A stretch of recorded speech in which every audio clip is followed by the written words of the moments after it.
Hey folks, Eric, the whatever guy, because it really is whatever me. Do you folks want to know about more legal delays in the Alabama medical marijuana process? You guys stick around, man, and we'll talk about that. As you guys know, man, my name's Eric. I'm the whatever guy. I use super videos a couple days a week, basically keeping guys updated in the world Delta 8, Delta 9, Delta 10, hemp cannabis, just what's going on around. I'm sitting here bullshitting around on an early Wednesday morning. Not gonna lie to you about it, man. Got a busy, busy day. I apologize for not making a video yesterday. Got a lot of things going on in my personal life and have a lot of things going on in my obviously my work life. And trying to keep up, man. And today, going over to 416 Highway 29 North in Cantonment.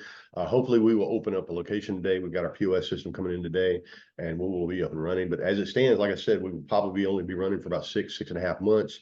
If DeSantis signs this bill, we're supposed to find out, I believe, about it today. I believe that today is his last day to veto that bill if he's going to veto it. So we will find out what's going to happen if we're going forward in Florida and possibly maybe moving over to Alabama in about 6.5 months. But talking about Alabama, man, talking about all this stuff going on with the Alabama medical cannabis cartel, everything happening with that. We've got obviously we've got a lot more lawsuits coming forward. But as it stands right now, we've talked about, I don't know if we've talked about this before, but we're going to talk about it today, is there's actually a legislative action that is moving around through the legislature, a bill that is moving through the legislature. No representative has taken it up yet.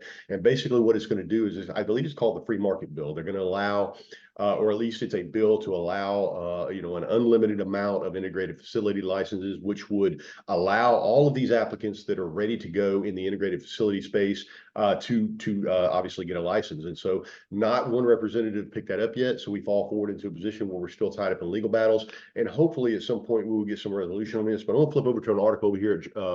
I believe this is over here at Alabama Reporter, and this is by Josh Moon. And guys, I understand Josh Moon is a hack. I understand that he gets his money from probably from the applicants. He writes these stories that are these articles that are a little bit weighed towards the not towards the AMCC, but away from the AMCC and more towards the applicants of these products, especially or excuse me, of medical cannabis. So we're going to flip over here and take a look at what it says. It says more legal delays in Alabama's medical marijuana process. It will be at least late April before companies can start production, and even that seems unlikely. It is unlikely because even if they can start production in April, we're looking at the end of the year before we ever get some sort of medical marijuana up on the shelf. It has become increasingly obvious that it will require legislative action to get medical cannabis in the hands of patients anytime soon. On Monday, the Alabama Court of Civil Appeals issued a stay, effectively pausing all action in that court until a Montgomery County Circuit Court judge has an opportunity to rule on a motion to dismiss several cases in which companies seeking medical cannabis licenses have filed lawsuits against the Alabama Medical Cannabis Commission. Judge James Anderson also on Monday issued an order asking the parties for briefs on the motion to dismiss by April 1st and response briefs by the AMCC by April 15th, after which Anderson is likely to call for a hearing to allow the two sides to argue the issue. All of that means that it will be at least another month before the AMCC might be able to move forward with the licensing process and companies can begin production. But more likely, Anderson will deny the motion to dismiss, which relies upon legal technicality first broached by the appeals court. That technicality requires that anyone suing a state entity sue the individual employees or commissioners in this case, instead of the agency as a whole. In the original lawsuit against the AMCC, which several other lawsuits have been folded into, the plaintiffs sued the AMCC as a whole. However, many of the later lawsuits named individual commissioners and AMCC employees.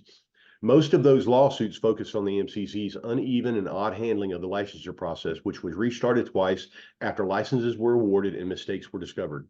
In the lawsuits before the courts, the applicant companies have alleged that the MCC violated the Open Meetings Act, played favorites with certain applicants, and essentially rigged the licensing process to exclude some companies while ignoring the plain language of the laws passed by the legislature.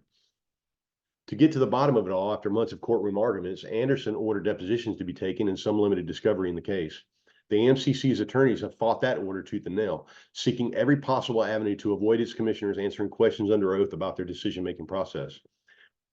If such depositions took place, it would be the only time during the process the commissioners explained publicly why they chose one company or denied another. The AMCC has held no public hearing in which it debated the applicants. Under the original timeline for medical marijuana availability in the state, Alabama was supposed to start distributing some products by this spring.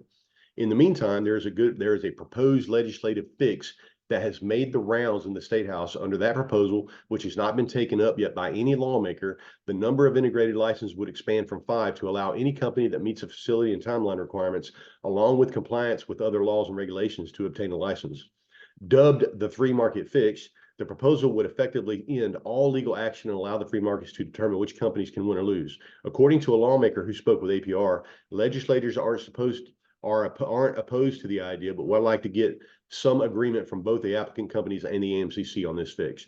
Okay, so that sounds like to me that they have a fix for it. This is what we have been screaming for all along. This free market, like allow open markets for all of the licenses, which they should just allow open markets for all of the lower tier licenses too. As you guys may or may not know, they have issued all the lower tier licenses, a cultivator, processor, labs, everything but dispensaries. Dispensaries are held up, and then integrated licenses are held up. And for those of you who don't know what an integrated license is, an integrated license is all of those lower tier licenses folded up into one. They would be the manufacturer, the cultivator, the lab, the secure transport, and the dispensary. They would own everything from farm to sale. That's basically what an integrated license is, and we've only allowed 5 of those. As you know, my opinion of Trulieve being the only minority-owned integrated license in the state of Alabama is really crazy to me. But as it stands right now, those are the 5 people that got licenses, there, or at least Trulieve is one of those 5 people that got licenses. If we could just go ahead and do this free market fix, man, it would be a really good thing for the state of Alabama and the patients in Alabama. All right, folks, whatever, guys, signing off, and I will talk to you guys later, man. Love it. See you.